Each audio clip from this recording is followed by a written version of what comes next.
Keuangan kamu malah makin boros ketika bulan puasa. Aduh, ini dia penjelasan dan solusinya cuma di Financial Update.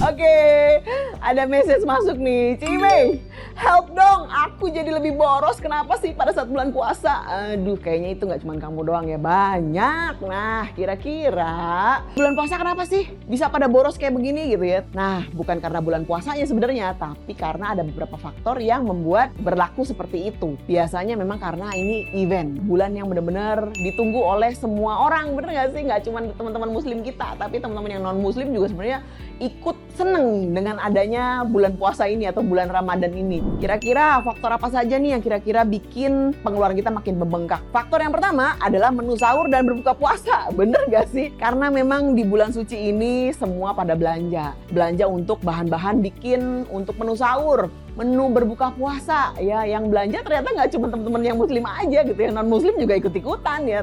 Yang tadinya budgetnya tidak ada untuk jajan banyak, tiba-tiba aduh belanjanya gorengan, mie goreng, nasi kuning, aduh manisan, aduh kenapa jadi saya yang lapar. Ya nggak sih, aduh seru banget nih ya. Lalu yang kedua apalagi?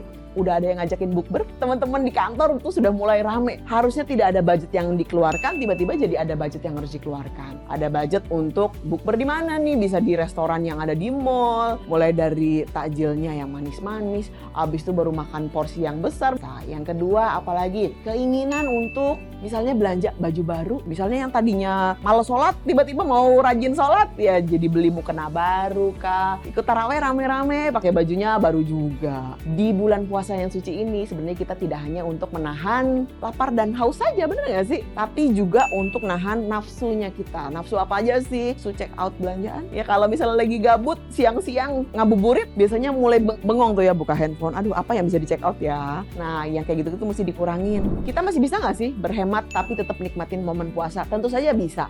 Ya, balik lagi di pemilihan atau pembedaan antara keinginan dan kebutuhan. Nah, balik lagi teman-teman, sebijak-bijaknya mengatur pengeluaran. Ada kok yang justru pada saat lagi bulan puasa dia benar-benar nahan, dia nggak belanja sesuka hatinya dia menyisihkan sedikit untuk tetap bisa bersedekah ya, bisa juga tetap dia semangat cari uang, cari tambahan untuk bisa dibawa pulang pada saat lebaran. Ada juga yang bilang, aduh cuma sebulan sekali ini kok, nggak bakal berasa juga, apalagi ntar saya dapat THR, waduh. Nah ini dia pikiran yang harus teman-teman bisa jaga. Tetap ada porsi yang harus disimpan juga. Ya paling tidak 10% paling minimal.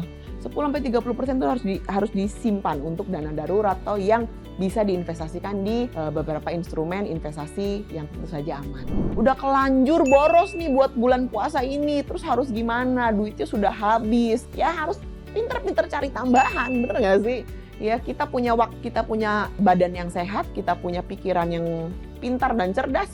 Kenapa tidak diberdayakan? Salah satunya apa? Kita bisa masuk juga untuk jualan di Kopnus Pos juga loh. Kita bisa jadi Orange Partner, di mana mendaftarkan untuk jadi Orange Partner, teman-teman bisa punya potensi untuk meningkatkan pemasukan, dapat cuan juga, ada komunitas yang sehat juga. Why not? Informasi tentang Orange Partner ini teman-teman bisa gali di sosial media kita, ada di Instagram kita ya, Kopnus Pos Official, lalu juga ada YouTube, atau bisa datang ke cabang-cabang Kopnus Pos terdekat yang ada di kota-kota teman-teman semua.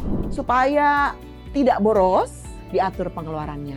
Ya, sekarang ini sudah banyak yang ngejual tuh dompet-dompet yang bisa dipilih-pilih gitu ya, yang setiap setnya satu untuk transportasi, satu untuk ditabung, satu lagi untuk belanja. Nah, itu sebenarnya alat bantu teman-teman untuk membedakan kira-kira duit mana sih ya yang harus bisa dipisahkan, mana yang urgent, mana yang tidak. Tapi kalau misalnya percuma, saya udah masukin juga tiba-tiba ntar pakai budget yang depan dulu, ya, pakai akhirnya. Nah balik lagi, kalau teman-teman merasa tidak kuat mengatur keuangan sendiri, cari temen yang bisa bantuin, yang bisa support, mengingatkan. Kalau suami mungkin di-remind sama istrinya, kalau misalnya keluarga bisa di-remind sama orang tuanya, kak, adiknya, kakaknya, jangan boros-boros loh. Harus bisa pinter-pinter memilih mana yang urgent, mana yang bisa dikesampingkan. mana yang keinginan, mana yang kebutuhan. Semuanya urgent, semuanya penting. Nah, bagaimana dong? Ya harus bisa lihat prioritas. Saya kalau nggak beli ini mati nggak?